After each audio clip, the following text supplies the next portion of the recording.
Hello बच्चों, 9th class mathematics की आज हम एक्सरसाइज 1.6 शुरू कर रहे हैं। तो उसमें देखो, आपको फर्स्ट क्वेश्चन दिया है फाइंड, फिर फर्स्ट पार्ट दिया है 64 रेज़ टू पावर हाफ। ये दिया ना आपको फर्स्ट क्वेश्चन। हमें इवेल्युएट करना है, इसकी वैल्यू फाइंड आउट करने को कहा गया है। सब देखो, 64 रेज़ टू पावर हाफ किसके बराबर आता है, तो उसको हम सॉल्व करेंगे, है ना। तो सॉल्व कैसे करेंगे, let's start here. Question number first, part first, 64 raise to power half, है ना, 1/2 है। तो देखो, इसको हम पहले तोड़ के लिखेंगे। 64 को हम कैसे लिख सकते हैं, 2 × 2 × 2 करके लिख सकते हैं, है ना। उसको हम तोड़ के लिख देते हैं 2 × 2। इसके हम फैक्टर्स बना देते हैं, 2 × 2 × 2 × 2 × 2। देखो कितने हो गए, 2 × 2 4, 4 × 2 8, 8 × 2 16, 16 × 2 32, 32 ×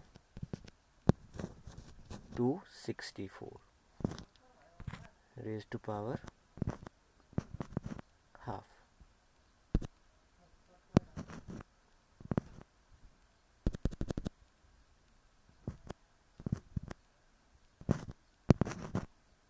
ओके, तो ऐसे हमने लिख देना है ना। इसको हमने तोड़ के लिख दिया 64 को, 2 × 2 × 2 × 2 × 2। ओके, तो अब देखो कितने 2 हो गए, ये हो गए 6, है ना। इनको हम ऐसे लिखेंगे अब 2 रेज़ टू पावर 6। मैं आगे लिखता हूँ खुला, है ना। ओके, तो ये हमारे पास अब बन गए हैं 2 raise to power 6 raise to power half. ठीक है, हम इसको ऐसे लिख देंगे। अब 2 कितनी बार आया, 6 बार, तो इसको लिखते हैं हम 2 रेज़ टू पावर 6, 2 की शक्ति 6। ठीक है, मतलब कि 2 6 बार मल्टीप्लाई हो रहा है। तो अब देखो, अब हम यहाँ पे एक फॉर्मूले का यूज़ करेंगे। फॉर्मूला मैं आपको लिख देता हूँ पहले। जब हमारे पास इस तरह से हो a raise to power m raise to power n, वो बन जाता है a raise to power m multiply n। मतलब ये शक्तियाँ आपस में गुणा हो जाती है ना, पावर्स आपस में गुणा हो जाती हैं। तो अब देखो 6 1/2 से मल्टीप्लाई हो जाएगा, तो क्या बन जाएगा, ये हो जाएगा 2 × 2 रेज़ टू पावर 6 × 1/2। अब गुणा करो, देखो 6 × 1 6 ही होगा, है ना, और बटे में इसके होगा 2। ये पावर्स में ही लिखना है ना, इसके सर के ऊपर ही लिखना है आपने छोटा करके। 2 आपने बड़ा लिखना है, पावर्स आपने थोड़ी छोटी लिखनी है।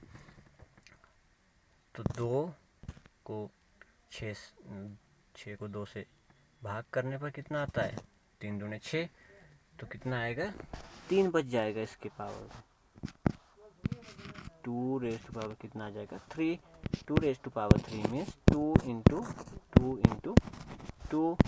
तो ये कितना हो गया, 2 दूने 4, दूने 8, 2 × 2 4 एंड 4 × 2 8। तो 8 आपका आंसर आ गया है। ठीक, इसको हमने ऐसे तोड़ तोड़ के लिखना है और आराम से सॉल्व करना है। देखो, इसमें ज़्यादा मुश्किल बात कुछ नहीं है, बिल्कुल आसान है। अच्छा, इसका सेकंड पार्ट देखते हैं। ओके, सेकंड पार्ट में बोला है 32 रेज़ टू पावर 1/5। अब है 32, है ना। 32 का करते हैं, बिल्कुल ऐसे ही होगा। ठीक है, हमने देखा अभी कि 32 भी 2 के फैक्टर में, इसको भी कर दो, फैक्टर भी 2 में कर दो। ये हो गए, देखो 2 × 2 4, 4 × 2 8, 8 × 2 16, 16 × 2 हो गए 32। तो ऐसे इसको लिख देंगे हम, 1/5 लिख देंगे पावर्स।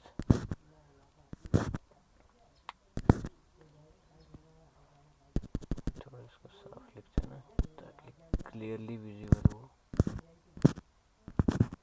ओके, तो अब देखो कितनी होगी, 2 की पावर कितनी होगी, 5, क्योंकि 2 हमने 5 बार मल्टीप्लाई किया है। 2 रेज़ टू पावर हो गया 5, फिर इसकी बाहर पावर हो गई 1/5। अब क्या होगा, 5 1/5 से मल्टीप्लाई होगा, 5 ×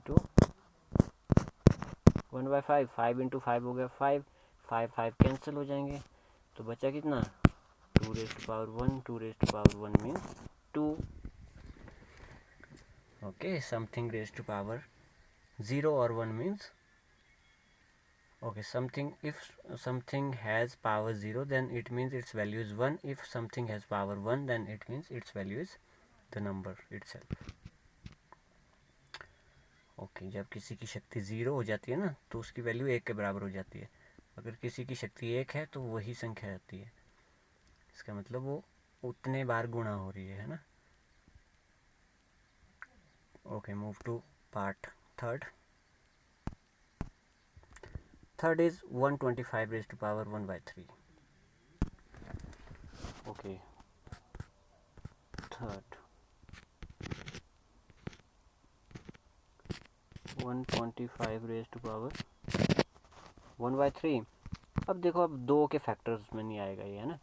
अब इसके लास्ट में 5 है तो इसमें से 5 से जाएगा. 5 5 ज़ा 25, देन 25 5 ज़ा 125.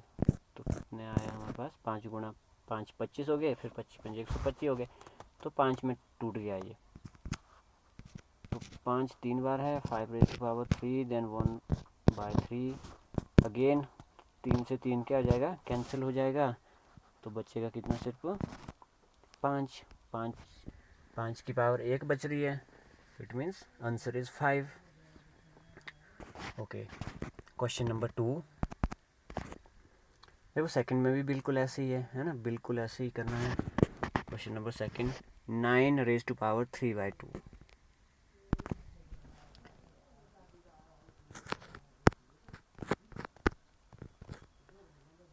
ये है 9 रेज़ टू पावर 2/3 और 3/2. ओके, 3 को तोड़ दो, 3 किस में टूटेगा, 3 इंटू 3 में,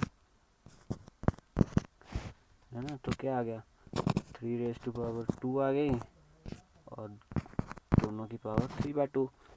2 मल्टीप्लाई होगा 3/2 से, तो 2 इंटू 2 कैंसिल हो जाएगा, है ना. जो ये मल्टीप्लाई होता है ये ऊपर से होता है, ठीक है. 2 मल्टीप्लाई होगा ऊपर वाले से, 3 से मल्टीप्लाई होगा ना तो 6 बन जाएगा, है ना. फिर 2 3 ज़ा 6, तो 3 हमारा बच जाएगा. हम सीधे इनको काट रहे हैं इधर ही, तो कितना बचा, ये बचा 3 raise to power 3. 3 raise to power 3 में 3 इंटू 3 इंटू 3, ये हो गया 27. 3 3 ज़ा 9, 9 3 ज़ा 27. Okay, next is 32. You can do it your self. Next is 16 भी आप इनको आप 2 में तोड़ेंगे, है ना, जैसे हमने 64 और 32 को तोड़ा, तो ये बहुत इजी है. Okay, now I will do fourth. 125 raise to power -1/3. अब -1/3 है, बाकी बिल्कुल वैसे ही है जैसे हमने ऊपर का थर्ड पार्ट किया,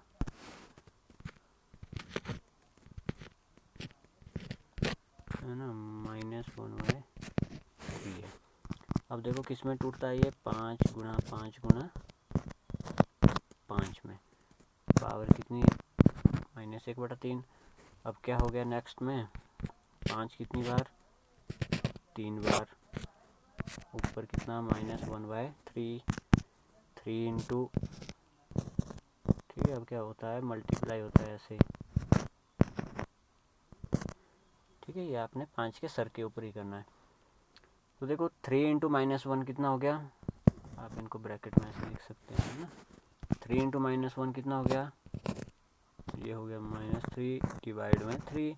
3 3 cancel each other out and we are left with 5 raised to power -1 बच गया है. अब देखो माइनस रह गया ना, -1. इसको हम प्लस में, अगर हम आंसर लिखना चाहते हैं तो हम कैसे लिखेंगे, इसको हम डिनोमिनेटर में ले जाते हैं ऐसे, ठीक है. इसको हम बटे में ले जाते हैं. अगर हम इसको ऊपर लाएंगे तो ये हो जाएगा 5 रेज़ टू पावर -1, क्योंकि बटे में इसकी पावर कितनी है, 1 है ना, प्लस की 1. जब ऊपर आएगी तो -1 हो जाएगी, तो पावर्स हमारी इन्वर्स हो जाती है, उल्टी हो जाती है, ठीक है. तो इसको हम 1/5 लिखते हैं। Okay, so question number third is okay, third थोड़ा सा इससे अलग है लेकिन बहुत आसान है ना। इसके लिए हमें फॉर्मूले, 4 फॉर्मूले आपकी बुक में भी देखो दिए हैं इस एक्सरसाइज से पहले, जो मैंने आपको बताए। एक का हमने यूज़ किया है ना, अभी हम इनका यूज़ बारी बारी करेंगे। ओके, ये दिया है 2⁻² 2/3 2⁻1/5। 2 दिया है 2/3 इंटू दिया है 2⁻1/5। देखो जब आपके पास ऐसे हो a⁻m गुणा a⁻n, है ना। यहाँ क्या है कि बेस हमारे सेम है और हमारी पावर्स अलग अलग है ना। एक जगह पावर m है, एक जगह पावर कुछ और है, n है। जैसे एक जगह पावर 2/3, एक जगह पावर 1/5 है। तो इसमें क्या करते हैं हम, बेस वही का वही रहेगा आपका a का a, और पावर्स आपस में ऐड हो जाती हैं। क्या हो जाती हैं? ऐड। ये आपने ध्यान में रखना है कि अब शक्तियाँ क्या हो जाएंगी, गुणा होने के बजाय क्या होंगी, ऐड होंगी।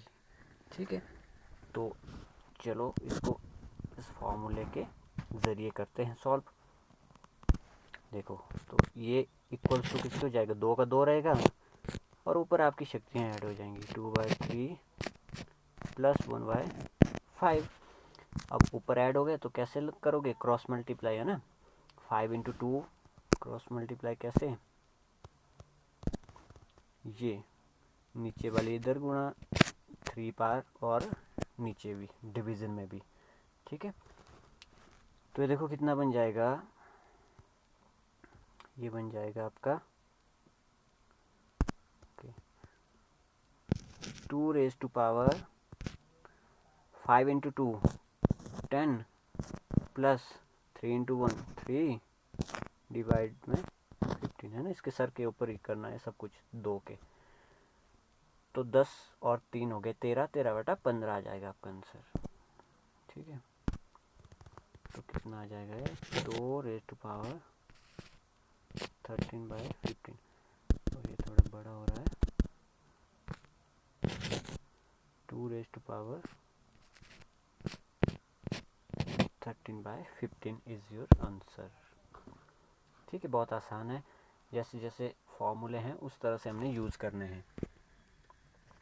ओके, सेकंड पार्ट देखो, अब दिया है 1/3 एंड होल पावर इज 7। 1/3 की शक्ति 3 दी है और पूरे की शक्ति 7 दे के रखी है। ऐसे दिया है और पूरे की शक्ति 7 दे के रखी है। जब आपके पास बटे में हो, अब यहाँ भी एक फॉर्मूला हमें याद रखना है, a⁻, जब तो गुणा में हो वो तो मैंने आपको बता दिया कि जब मल्टीप्लिकेशन में हो तो शक्तियाँ ऐड हो जाएंगी। जब आपके पास इस तरह से हो तो अब क्या हो जाता है कि शक्तियाँ माइनस हो जाती हैं ना। लेकिन यहाँ ये फॉर्मूला हमारा चलेगा नहीं पहले। ओके, ये फॉर्मूला भी आपने नोट रखना है जब डिवीज़न में हो, क्योंकि अब हम 3⁻3 ऊपर लाएंगे तो माइनस हो जाएगा। ओके, इसको यहाँ पे करते हैं हम 1/3⁻3⁻7। ओके, 3⁻3 को ऊपर लाएंगे, मैंने कहा इन्वर्स हो जाती हैं, तो कितना आ जाएगा 3, बाहर शक्ति है 7। पुराना वाला फॉर्मूला बन गया a⁻m⁻n, तो a⁻m इंटू n हो जाएगा ना, -3 इंटू 7 हो जाएगा। तो कितना हो जाएगा ये, -21 हो गया इसका आंसर। ओके, नेक्स्ट क्वेश्चन में आपका ये डिवीज़न वाला फॉर्मूला यूज़ आएगा है ना, 11 की पावर हाफ, 11 की पावर 1/4। ओके, तो ये वाला फॉर्मूला अब आपका इसमें काम आएगा। देखो, 11 की पावर ऊपर है कुछ और 11 की पावर नीचे है कुछ। ठीक है, तो अब हमने क्या करना है, इस फॉर्मूले का यूज़ करना है। लिख दो इस क्वेश्चन को पहले, थर्ड है ये। 11 रेज़ टू पावर हाफ ऊपर है और 11 रेज़ टू पावर 1/4 नीचे है। ठीक, इज इक्वल्स टू क्या हो जाएगा, 11 की शक्ति हाफ, और नीचे वाला ऊपर आ गया तो माइनस में आ जाएगा। ठीक है, 1/4 सीधा फॉर्मूला मैंने यूज़ कर लिया है। तो अब माइनस हो जाएगा, जब डिवीज़न में होगा तब माइनस हो जाएंगी पावर्स, और जब मल्टीप्लिकेशन में होगा तब ऐड हो जाएंगी, अगर हमारा बेस सेम है। यहाँ देखो 11 है दोनों में। ओके, तो कितना बचेगा इधर, फिर से क्रॉस मल्टीप्लाई कीजिए, 4 इंटू 1 4 -2 डिवाइड में 4 इंटू 2 8। ठीक है, सब कुछ 11 के ऊपर लिखना आपने। इज इक्वल टू कितना हो जाएगा, 11 रेज टू पावर कितना बचेगा, 4 से 2 गए 2, 2/8, तो 2/8 को काट के कितना लिख सकते हैं, 1/4 आ जाएगा इसका answer. Okay, this is your answer. Okay, we are having the last question now. Okay, this is question number 3rd part 4th, 7 raised to power half into 8 raised to power half. अब क्या है हमारे पास, अब देखो base आपके same है ना, base आपका सेम बेस आपका सेम नहीं है, अब आपकी पावर्स सेम है, हाफ हाफ, दोनों की शक्ति कितनी है, हाफ हाफ, लेकिन बेस सेम नहीं है। जब ऐसा हो कि बेस अलग अलग हो, जैसे एक का ए है एक का बी है इसका, ठीक है, ऐसे हो तब क्या होता है, बेस आपस में गुणा हो जाते हैं। ठीक है, ए इंटू बी हो जाएगा और शक्ति आपकी वही की वही रह जाएगी। ठीक है, एम अब दोनों की है ना, जैसे फॉर एग्जांपल कुछ भी हो, यहाँ हाफ हाफ है, तो क्या हो जाएगा इस क्वेश्चन का answer, 7 into 8 raise to power half. Okay, तो ये हो जाएगा 56 रेज टू पावर हाफ।